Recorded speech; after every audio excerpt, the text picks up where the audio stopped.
When was the first time that you checked your credit score and learned about the importance of a good credit score?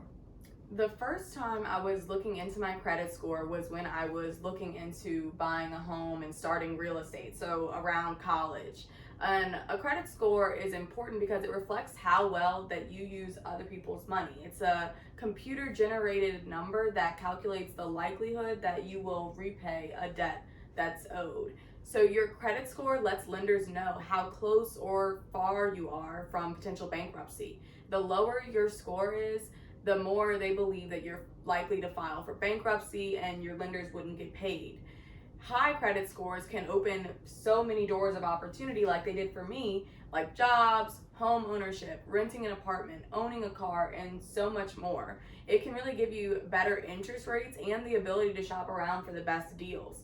Good credit can help you avoid large security deposits on an item like a cell phone, for example. So the FICO credit score range is from 300 to 850. And according to FICO, this is how they assess people's credit. From 300 to 580, they would consider that poor, which would be well below the average score of most American borrowers.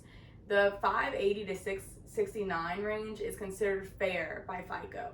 670 to 739 is considered good, and then 740 to 799 is very good. They also have an exceptional range, which is 800 to 850.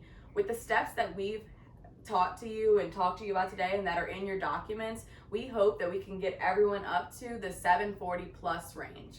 So the 7 steps of establishing a good credit score is step 1, to get your credit report. 1 out of 5 people have errors on their credit report. So you want to make sure that you can check for accurate information on your accounts.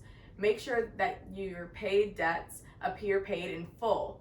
Late payments should fall off the report after 7 years, and you can dispute items on your credit report by contacting the credit bureau and the entity who gave the wrong information by either explaining it in writing why you think it's wrong and attaching supporting documents, clearly identifying the mistakes, and then requesting that information be removed or corrected. You also want to send dispute letters via certified mail. Try to offer partial payment in exchange of getting the negative item removed from your credit report. Step 2 would be checking your payment history. If you consistently pay bills on time, then your score will go up. If you pay minimum payments only, that only hurts your score. Step 3 is reducing your amounts owed and improving your credit utilization, which was discussed in the documents provided. Step 4 is to protect your credit inquiries. Keep your credit card applications to a minimum, and opening cards at smaller stores results in hard inquiries, so it's important to keep that in mind. Step 5 is to build a length of credit history, and this is how long you have had credit. This is more of a factor of age rather than performance, and this is why it is such a good idea to get a credit card at a young age if you're responsible and have those facts of how to spend safely and how to build a credit.